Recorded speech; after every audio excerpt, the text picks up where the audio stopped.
All right, this next video is going to be short and sweet. We're going to talk about how living things respond to changes, and really, most importantly, they can sense changes in order to respond. I mentioned before that it doesn't really take much to respond to changes in the environment. Even a boulder can respond to changes.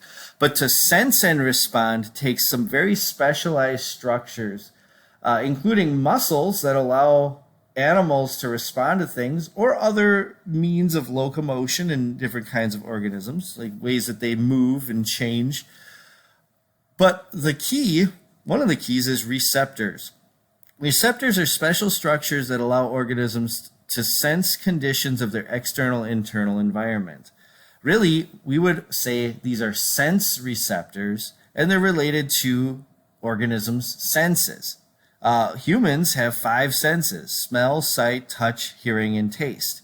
And you have receptors associated with each of these special structures in your body that allow you to do these things.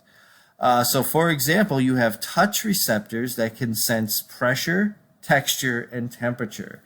And especially that last one is important. If you sense that something is really hot, like you have your hand under a stream of running water to maybe you're washing dishes and you want to check the temperature. If that water is extremely hot, your receptors in your hand will tell you, and you'll remove your hand. That's sensing and responding to changes. And then just one more point. It's really important that organisms can respond to changes because creation is constantly changing. Things like weather, season cycles, there's other things that change very slowly, like the nutrients in an area might get used up for plants over time.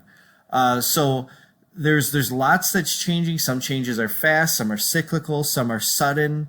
Lots is changing in creation, and it's important that living things have the ability to change with changing creation. And sensing and responding to change, sensing and responding are an important part of that.